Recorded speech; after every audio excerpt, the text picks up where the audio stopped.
Eli always believed his mind was the enemy, until a single conversation changed everything. In today's story, we meet a young man who spent his life trapped in his own thoughts. Fear, worry, overthinking, the kind of mental noise that never lets you rest. But one day he met someone unexpected, someone who taught him a lesson that would stay with him for the rest of his life. Now, let's begin. Once upon a time, in a small mountain village surrounded by quiet rivers and golden fields, there lived a young man named Eli.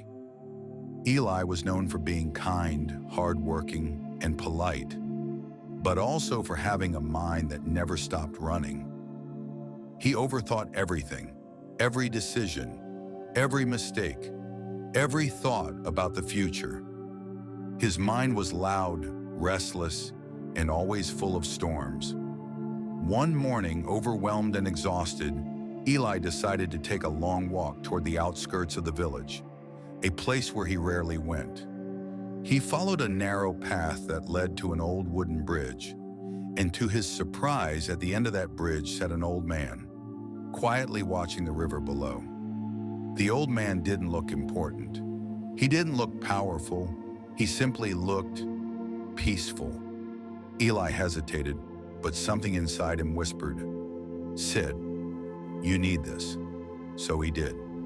For a moment they sat in silence, listening to the sound of water moving beneath them. Finally, the old man spoke. "Your mind is loud," he said softly, "and the louder it becomes, the harder it is to hear your own life." Eli blinked in surprise. "How did you know?" The old man didn't turn. He simply smiled. "Because you breathe like someone running from his own thoughts." Eli lowered his head. He had spent years trying to silence his mind, pushing thoughts away, fighting them, wrestling with them every day. "Can you teach me how to calm it?" Eli finally asked.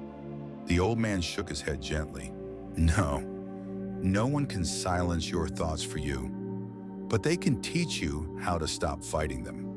He picked up a small leaf floating on the river and held it out. "Your mind," he said, "is like this river, sometimes calm, sometimes wild. You cannot force a river to be still, but you can learn to watch it without drowning." Eli listened closely.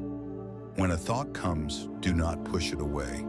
Do not chase it. Do not fear it. Just notice it, like a leaf drifting by. Let it pass. It was never meant to stay." Eli closed his eyes, breathing slowly. For the first time in years, he didn't fight his thoughts. He simply watched them move. He felt something he hadn't felt in a long time. Peace. The old man stood up. "When your mind becomes a storm," he said, "remember the river. Not every thought deserves your attention. Not every fear deserves your belief. Some things are meant to pass." And with that, he walked away, leaving Eli alone on the bridge, but no longer afraid of his own mind.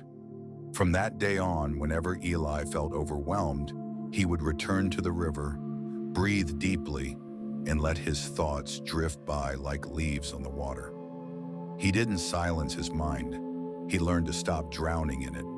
And in that simple shift, his entire life became calmer.